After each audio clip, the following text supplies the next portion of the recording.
Hello, welcome back to the Wrestling Newsroom. I'm your host, All Things Wrestling, and today we're going to look at all the wrestling news from Wednesday. We start with a very interesting story. During an interview with Baby Huey and Bimbo Jimbo, I don't know, but that's funny.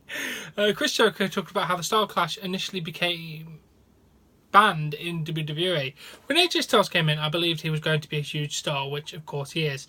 He had this finishing move called the Styles Clash, which was kind of unofficially banned in WWE because there was rumours that people had gotten hurt from it and all sorts of things.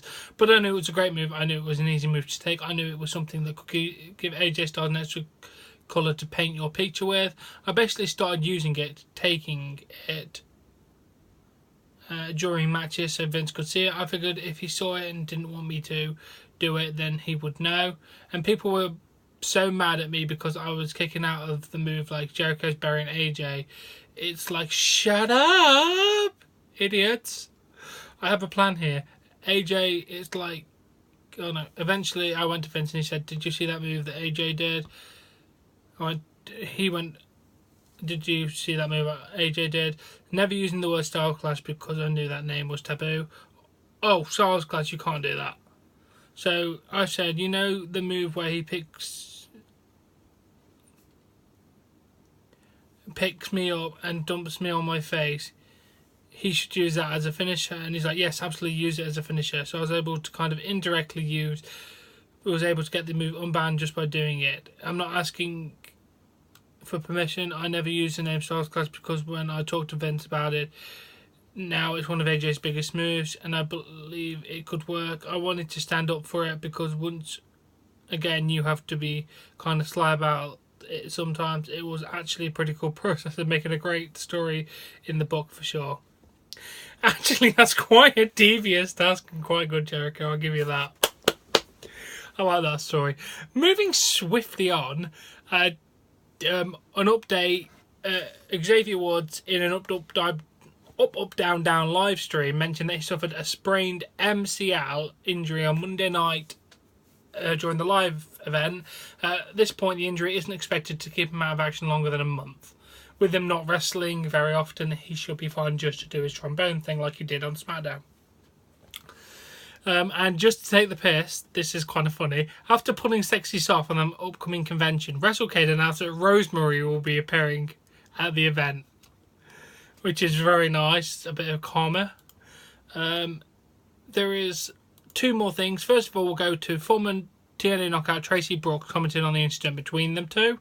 I've debated saying anything on this issue as I'm no longer an active wrestler and I was not there to witness it, but I cannot keep quiet. This situation between Sexy Star and Rosemary is awful for many reasons. In the time of the Divas Revolution, Women's of Honor, Knockout and all the female promotions, the Mae Young tourney, it's time to celebrate being a female pro wrestler. Even though it's time for us, women still get less spots for jobs, less TV time on average and shorter careers.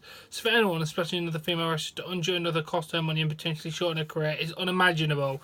There's no words for such a disgusting act. Female wrestlers should uplift one another, support and push each other to the next level.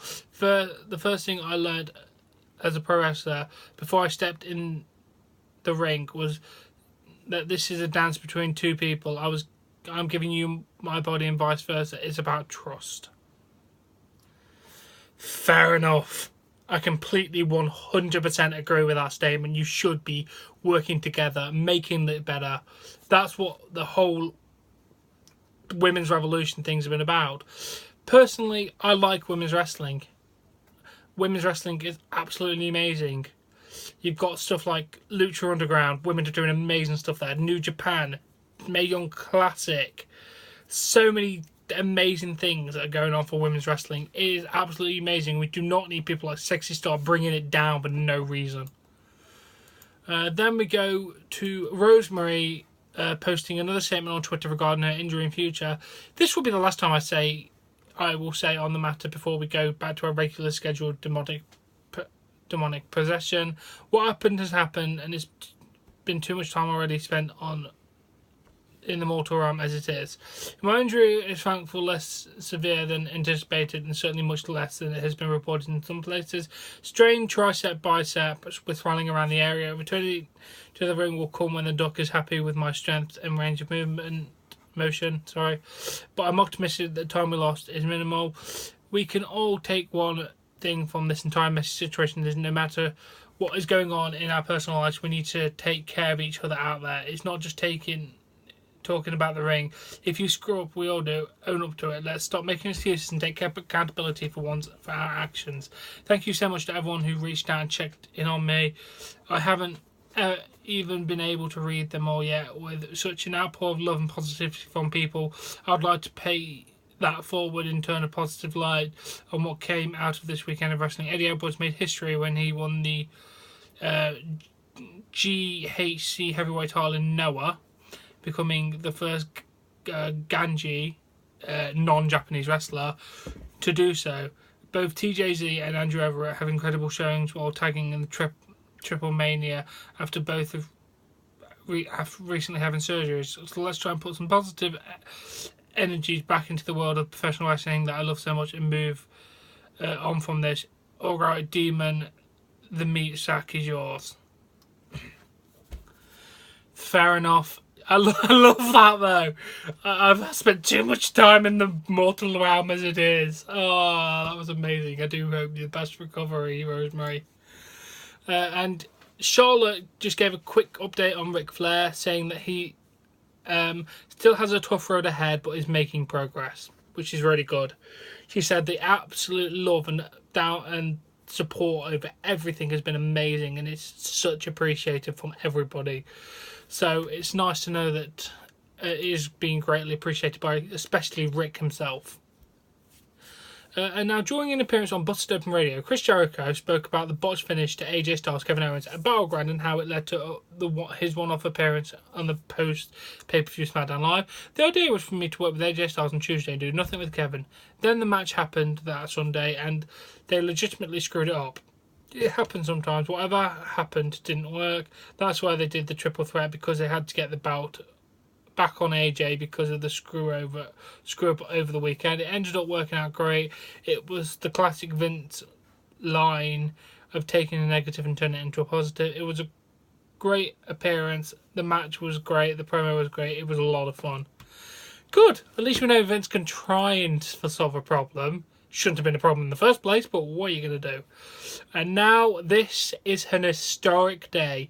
On the latest edition of the Ross Report, Pro Wrestling Illustrated senior writer Dan Murphy revealed the top 10 wrestlers for the annual Pro Wrestling Illustrated 500 list, which covers June 2016 to June 2017. The following list is Miz, number 10, Bobby Roode, number 9, Samoa Joe, number 8, Dean Ambrose, number 7, Shinsuke Nakamura, number 6, Kenny Omega, number 5, lower down than I thought he would be, Roman Reigns, number 4, Kevin Owens, number 3, AJ Styles, number 2, and Okada, number 1. This is the first time a Japanese wrestler has ranked number 1 in the Pro Wrestling Illustrated 500, and the first wrestler to not be from WWE, WCW, or TNA. So he has now broke 2 records, being Japanese and not being in one of the 3 big American companies. What a man. What a list. They are definitely deserving of all being in that list. Where is Seth Rollins in that list? Dean Ambrose over Seth Rollins? What the hell, guys? I'm very debatable on that list, because I don't know why Kevin Owens is ranked over Kenny Omega. Kenny Omega, in my opinion, is the best wrestler in the world right now. He'd be number 1 and Okada would be number 5. But that's just my opinion. But either way, congratulations Okada on your tremendous victory there, mate. That is a hell of an accomplishment. Good job, mate. And that is the news. It has been fun. As always, if you've enjoyed this video, please give it a like. Please say hi to AJ Smiles. Please support me on Patreon. Link in the description below. Subscribe to see more content, and I'll catch you later.